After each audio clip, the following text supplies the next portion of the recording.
Terima kasih untuk timbalan yang dipetua dari Yang Hormat semua yang ada dalam Dewan pada tengah hari ini.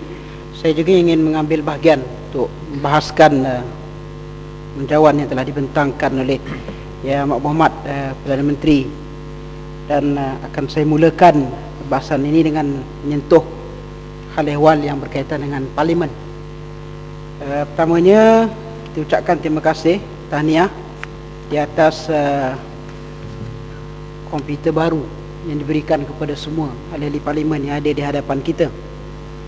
Tapi apa yang ingin saya sebutkan di sini, fungsi Parlimen itu tidak cukup untuk dilakukan perubahan dan perbaikan hanya dengan bertukar ataupun bertambah infra-infra yang diberikan kepada ahli Parlimen. Saya melihat keperluan Parlimen itu lebih kepada, bukan hanya menumpukan kepada aspek-aspek infranya, tapi yang lebih penting adalah peranan ahli Parlimen itu sendiri. Maka dengan itu saya ingin mencadangkan di sini supaya satu pembaharuan dibuat dalam Parlimen kita dalam hal-hal yang berkaitan dengan fasiliti-fasiliti yang patutnya dimanfaatkan ataupun diberikan kepada ahli Parlimen. Salah satunya adalah seperti mana yang telah dibangkitkan oleh ramai ahli Parlimen sebelum daripada ini, hal yang berkaitan dengan RA, Research Assistant. Betul yang betul peranan kita di Parlimen ini untuk membahaskan undang-undang, menentukan dasar dan polisi untuk dimanfaatkan oleh rakyat. Dasar dan polisi dan undang-undang ini memerlukan satu input yang baik kepada ahli Parlimen. Saya telah melihat sepanjang tempoh masa yang singkat jadi ahli Parlimen, memang tidak dapat dinafikan ada di kalangan kita yang berbahas dengan baik, berbahas dengan fakta. Silakan. Saya tertarik dengan pandangan yang dibuat oleh Pak Chok yang mengharapkan bahawa Parlimen ini mempunyai satu kesimpulan sendiri. Yang Pak Chok, dalam perlembagaan Malaysia, Parlimen ini dianggap sebagai legislatif dan eksekutif kerajaan, kemudian judiciary. Jadi kenapa Parlimen diletak di bawah eksekutif? Sepatutnya separate, diasingkan.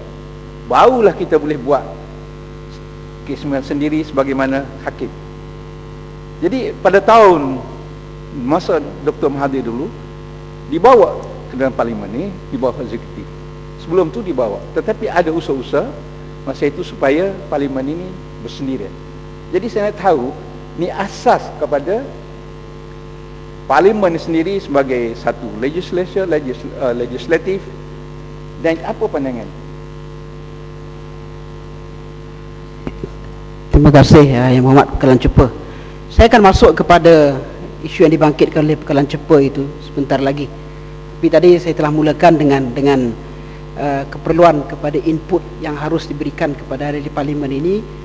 Ingin mencadangkan supaya peruntukan diberikan kepada setiap ahli Parlimen ini untuk mewujudkan jawatan RA bagi setiap seorang daripada kita ini, bagi membantu kita untuk membuat penyelidikan, membuat persiapan, sama ada untuk berbahas ataupun untuk memberikan pandangan-pandangan di Parlimen ini, agar tidak kita jadikan Parlimen ini tempat hanya sekadar untuk kita bercakap kerana ingin bercakap, tetapi tempat untuk kita memberikan pandangan-pandangan yang bernas. Walaupun kita tidak dapat dinafikan, saya ingat semasa kali pertama menjadi ahli Parlimen dalam sesi pada tahun 1999, almarhum Tun Zahir selalu menyebut, kita Yang Berhormat, kalau nak berdebat, berdebatlah, tapi biarlah berdebat itu dengan fakta, dengan kesungguhan, tanpa kita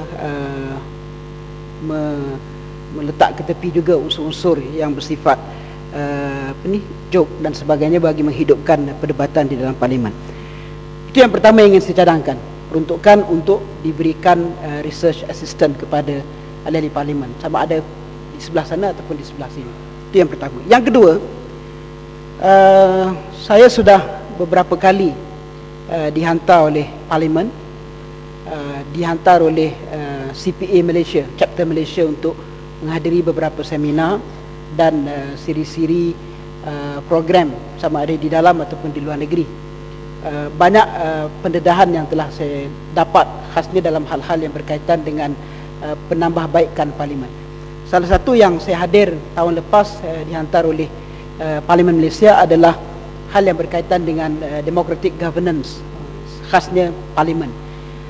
Satu benda yang ingin saya cadangkan, telah pun saya cadangkan dalam ucapan perbahasan belanjawan saya pada tahun lepas, dan saya cadangkan semula kerana tidak ada respon daripada pihak kerajaan terhadap cadangan saya itu, adalah hal yang berkaitan dengan komiti. Tanpa menafikan kita sekarang ada sudah beberapa komiti yang berfungsi di parlimen ini, Public Account Committee, Select Committee dan sebagainya. Tapi saya ingin mencadangkan di sini komiti seperti mana yang diamalkan oleh beberapa buah parlimen. Tak semestinya kita meniru apa yang dibuat di Westminster. Tak semestinya kita meniru apa yang dibuat di Australian Parliament ataupun di New Zealand Parliament ataupun hatta di Amerika. Kita cari mana yang terbaik untuk kita. Tapi saya merasakan perlu diwujudkan sistem komiti ini dengan fungsinya seperti yang saya baca dalam sebuah buku yang dikarang oleh Casey Weir. Bukunya bertajuk Government by Committee. Dia menyebut bahawa ada 6 fungsi utama komiti parlimen ini yang perlu kita garapi untuk menambah baik fungsi parlimen itu sendiri dalam konteks untuk membentuk democratic governance.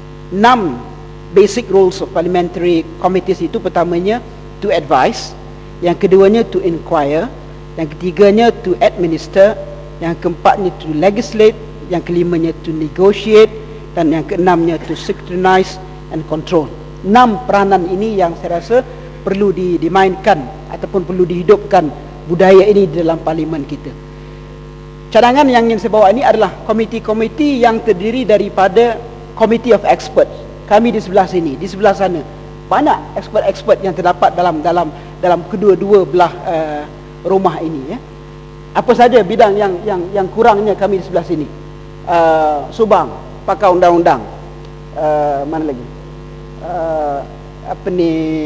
Pendang, seorang doktor, kan, dan berbagai lagi bidang-bidang kepakaran yang boleh kita manfaatkan, dan kita bentuk komiti-komiti ini yang merupakan penglibatan kedua-dua belah pihak supaya dapat kita benar-benar menepati apa yang dicadangkan oleh sebuah report yang disediakan yang disediakan oleh CPA. Dalam report tersebut yang disediakan oleh Dr. Gordon Barnhart, dia menyebut cadangan ditubuhkan komiti ini. Saya bacakan dengan izin. It has been suggested that committees are a venue where members can toss aside their partisan belief and work as a non-partisan group in honestly listening to the public will and reviewing government initiatives and programs. Public will. Kita datang ke sini kerana dipilih oleh rakyat, membawa suara rakyat.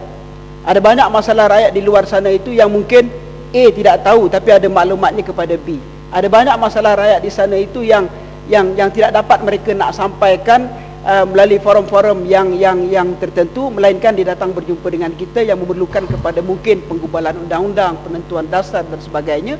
Kenapa tidak ditubuhkan komiti-komiti ini dengan menggabungkan experts yang terdapat di dalam dewan ini dan kemudian kita bahas, dan di komiti ini kita bahas secara detail, cara terperinci, kita bahas dengan